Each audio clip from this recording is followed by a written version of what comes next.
दोस्तों स्वागत है नए वीडियो में एक बार फिर से आप सभी का। दोस्तों आज हम लोग इस सवाल को हल करेंगे। ये जो सवाल है ये द्विघात समीकरण क्लास 10th का है। दोस्तों इस तरह का सवाल क्लास 10th के बोर्ड एग्जाम में भी पूछा जाता है। बोर्ड एग्जाम में इस तरह का सवाल 6 नंबर के लिए आता है। तो एक बार सवाल पढ़ लेते हैं, उसके बाद इसको हल करते हैं। बहुत ही आसान सवाल है। तो यहाँ पर लिखा है एक रेलगाड़ी एक समान चाल से 360 किलोमीटर की दूरी तय करती है। यदि यह चाल 5 किलोमीटर प्रति घंटा अधिक होती है तो वह उसी यात्रा में 1 घंटा कम समय लेती है। रेलगाड़ी की चाल ज्ञात कीजिए। तो यहाँ पर हमें रेलगाड़ी की चाल बतानी है। तो यहाँ मान लेते हैं, माना रेलगाड़ी की चाल, तो हमने यहाँ पर क्या लिखा, माना रेलगाड़ी की चाल x किलोमीटर प्रति घंटा है। किमी का मतलब किलोमीटर। तो यहाँ पर हमने मान लिया है रेलगाड़ी की चाल x किलोमीटर प्रति घंटा है। अब दोस्तों यहाँ पर हमें सवाल शुरू से पढ़ना पड़ेगा। यहाँ पर लिखा है एक रेलगाड़ी एक समान चाल से 360 किलोमीटर की दूरी। तो दूरी हमें दी गई है 360 किलोमीटर की। तो यहाँ पर लिखेंगे दूरी बराबर, दूरी है 360 किलोमीटर यानी किमी। चलिए ये आप समझ गए। अब दोस्तों समय निकाल लेते हैं। तो आप लोग जानते हैं चाल बराबर, सूत्र आपने पढ़ा होगा, चाल बराबर दूरी बटे समय। चाल बराबर दूरी बटे समय, यहाँ से समय निकालेंगे तो समय बराबर यहाँ से हो जाएगा दूरी बटे चाल। समय यहाँ आ जाएगा और चाल यहाँ नीचे बटे में हो जाएगी। तो समय बराबर दूरी बटे चाल। चलिए इतना आप सभी को क्लियर है। अब दोस्तों समय निकाल लेते हैं। तो समय बराबर दूरी यहाँ पर दी गई है 360 और बटे चाल हमने मानी है, रेलगाड़ी की चाल हमने मानी है x किलोमीटर प्रति घंटा। तो नीचे लिखेंगे x। दोस्तों समय निकाल रहे हैं तो समय के लिए हम लिखते हैं घंटे, यानी समय को घंटे में लिखा जाता है। तो 360 यहाँ पर दूरी है और x है रेलगाड़ी की चाल। दूरी बटे चाल का मान x, दूरी दी है 360। चलिए इतना आप सभी को क्लियर है। अब दोस्तों आगे हल करते हैं। आगे कैसे हल करेंगे, सवाल थोड़ा पढ़ेंगे उसके बाद हल करेंगे। तो यहाँ पर लिखा है, यहाँ से पढ़ेंगे, यदि यह चाल 5 किलोमीटर प्रति घंटा अधिक होती है, यानी जब चाल 5 किलोमीटर प्रति घंटा बढ़ा दी जाती है। तो यहाँ पर लिखेंगे 5 किलोमीटर प्रति घंटा, 5 किलोमीटर प्रति घंटा चाल बढ़ाने पर, 5 किलोमीटर प्रति घंटा चाल बढ़ाने पर लगा समय। अब यहाँ बराबर लगाएंगे। तो समय बराबर दोस्तों होता है दूरी बटे चाल। दूरी दी गई है 360 बटे का साइन लगाएंगे। नीचे हमें लिखना है चाल। तो यहाँ पर पहली चाल जो है, रेलगाड़ी की चाल जो है x किलोमीटर प्रति घंटा है और यहाँ लिखा 5 किलोमीटर प्रति घंटा चाल बढ़ाने पर। तो चाल 5 किलोमीटर और बढ़ जाती है तो इसमें हम जोड़ देंगे 5 किलोमीटर, यानी x के साथ +5। रेलगाड़ी की जो चाल है इसमें हम 5 ऐड कर देंगे। तो चाल कितनी होगी, x + 5। और समय को लिखते हैं घंटे में, तो साइड में घंटे लिख देंगे। ये इतना समय लगता है जब 5 किलोमीटर प्रति घंटा चाल रेलगाड़ी की बढ़ा दी जाती है तब। चलिए दोस्तों यहाँ तक आप सभी को क्लियर है। अब फिर से पूरा सवाल पढ़ते हैं। सवाल के माध्यम से ही हम हल करेंगे। तो यहाँ पर शुरू से पढ़ेंगे। एक रेलगाड़ी एक समान चाल से 360 किलोमीटर की दूरी तय करती है। यदि यह चाल 5 किलोमीटर प्रति घंटा अधिक होती है तो वह उसी यात्रा में 1 घंटा कम समय लेती है। तो यहाँ पर समय की बात हो रही है। जब यहाँ लिखा है यह चाल 5 किलोमीटर प्रति घंटा अधिक होती है, तो हमने समय निकाला जब 5 किलोमीटर प्रति घंटा जो चाल है वो बढ़ा दी जाती है, तब यहाँ पर समय हमने निकाला है 360 बटे x प्लस 5। यहाँ लिखेंगे प्रश्नानुसार, ऐसा प्रश्न हमसे कह रहा है तो यहाँ पर लिखेंगे प्रश्नानुसार। यहाँ पर हमने समय निकाल लिया है। जब 5 किलोमीटर प्रति घंटा चाल बढ़ा दी जाती है तब समय 360 बटे x प्लस 5। अब यहाँ से पढ़ते हैं, चाल 5 किलोमीटर प्रति घंटा अधिक होती है, यहाँ पर हमने लिख लिया, तो वह उसी यात्रा में 1 घंटा कम समय लेती है।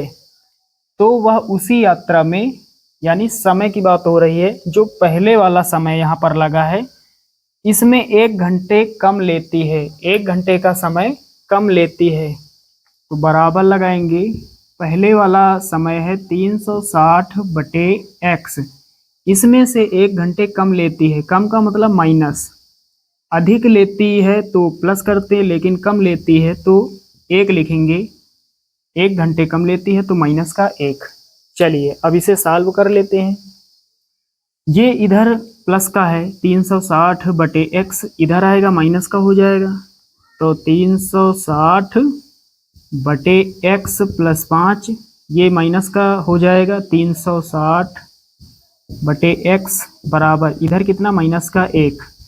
चलिए अब ऊपर से 360 कॉमन ले लेते हैं अंश से, तो 360 कॉमन हो जाएगा, कितना बचेगा, ऊपर 1 बचेगा, नीचे कितना x प्लस 5, ये माइनस लगाएंगे, ऊपर कितना 1, नीचे x बराबर कितना, माइनस का 1। चलिए हल करते हैं। 360 यहाँ पर x का गुणा 1 के साथ होगा तो x, 1 के x, माइनस x का गुणा 1 के साथ होगा तो x हो जाएगा, और ये माइनस प्लस माइनस हो जाएगा, 5 1 के 5। अब बटे का साइन, x का गुणा दोनों के साथ कर देते हैं क्योंकि बाद को करना ही पड़ेगा, तो यहीं पर कर देते हैं। x का गुणा x से तो x स्क्वायर हो जाएगा, प्लस लगाएंगे, x का गुणा 5 से तो 5x हो जाएगा बराबर माइनस का 1। ये माइनस का प्लस का कैंसिल आउट हो जाएगा। अब इधर कितना बचा, इधर बचा 360, यहाँ पर कोई साइन है नहीं, गुणा लगा लेते हैं, ऊपर माइनस का 5, तो ये माइनस का 5 यहाँ पर हमने लिख लिया है। बटे में कितना है, बटे में है x स्क्वायर प्लस का 5x बराबर माइनस का 1। चलिए यहाँ तक आप सभी को क्लियर है। अब इसके बाद इधर हल कर लेते हैं, इसका आप स्क्रीनशॉट ले सकते हैं यहाँ पर। तो यहाँ पर हमें 360 का गुणा करना है -5 के साथ, तो माइनस पहले लगा लेते हैं। 360 गुणा 5 तो कितना होगा, 5 का गुणा 0 से होगा तो 0 होगा, 5 का गुणा 6 से होगा, 5 6 के 30, 30 का 0 हासिल 3, 5 का गुणा 3 से होगा, 5 या 15 3 18, तो 1800 हो जाएगा। उसके बाद बराबर लगाएंगे, ये इधर भाग में है, इधर गुणा करेगा तो x स्क्वायर प्लस 5x का गुणा 1 के साथ होगा, तो सेम बिल्कुल यही रहेगा, माइनस आगे रहेगा, और x स्क्वायर प्लस 5x इस तरह से हो जाएगा। चलिए दोस्तों अब आगे हल करते हैं। तो इधर बराबर की इस तरफ माइनस है और यहाँ पर माइनस है, तो माइनस से माइनस काट देते हैं। इधर 1800 बचा, इधर कितना x स्क्वायर प्लस 5x। अब आगे हल करते हैं, कितना बचा हमारे पास, इधर 1800 प्लस का, और इधर कितना x स्क्वायर प्लस 5x। ये इधर 1800 प्लस का है, इस तरफ आएगा माइनस का हो जाएगा, तो पहले लिखेंगे x स्क्वायर प्लस का 5x, ये इधर आएगा माइनस का 1800 हो जाएगा बराबर कितना 0। अब हमें गुणनखंड करना है, गुणा करने पर 1800 आ जाए, घटाने पर 5 आ जाए। तो साथियों जब आप 45 का गुणा 40 से करेंगे तो कितना आएगा, 1800 आ जाएगा, 1800 आ जाएगा। और 45 में जब आप माइनस करेंगे 40 तो कितना बचेगा, 5 बचेगा। तो 5 के स्थान पर हम लिख सकते हैं 45 माइनस 40, और 1800 को हम लिख सकते हैं गुणा के रूप में 45 गुणे 40। चलिए यहाँ रख देते हैं। सबसे पहले एक्स स्क्वायर प्लस 5 के स्थान पर हमें लिखना है 45 माइनस 40। उसके बाद ये x बाहर लिखेंगे, माइनस का 1800 बराबर 0। अब आगे हल करते हैं। एक्स स्क्वायर प्लस 45 का गुणा x से होगा तो 45x हो जाएगा। ये माइनस यहाँ लगा लेते हैं क्योंकि प्लस और माइनस का गुणा जब होगा तो माइनस होगा। 40 का गुणा x से होगा तो 40x हो जाएगा। माइनस का 1800 बराबर 0। चलिए अब आगे हल करते हैं। यहाँ तक सभी को अच्छे से समझ आ रहा होगा। अब दोस्तों यहाँ पर हमें कॉमन लेना है, तो एक पार्ट ये बनाएंगे, एक पार्ट ये। तो यहाँ से हमें x कॉमन मिलेगा तो x प्लस 45 हो जाएगा। माइनस यहाँ, सबसे पहले माइनस कॉमन है। 40x यहाँ है। 1800 को हम लिख सकते हैं 40 गुणा 45, तो 1800 में 40 छिपा है तो 40 कॉमन हो जाएगा। यहाँ से 40 हट जाएगा, x बचेगा। माइनस है, कॉमन ले लिया हमने तो हट जाएगा, प्लस बचेगा। और 1800 से हमने 40 कॉमन ले लिया तो हमारे पास बचेगा 45 बराबर 0। अब फिर से कॉमन क्या है, x प्लस 45 यहाँ है, x प्लस 45 यहाँ है, तो x प्लस 45 कॉमन हो जाएगा। और अब कितना बचेगा, इस ब्रैकेट में लिखेंगे x माइनस 40 बराबर 0। दोनों मान 0 के इक्वल हैं, दोनों को हल नहीं करेंगे, माइनस वाले को हल करेंगे।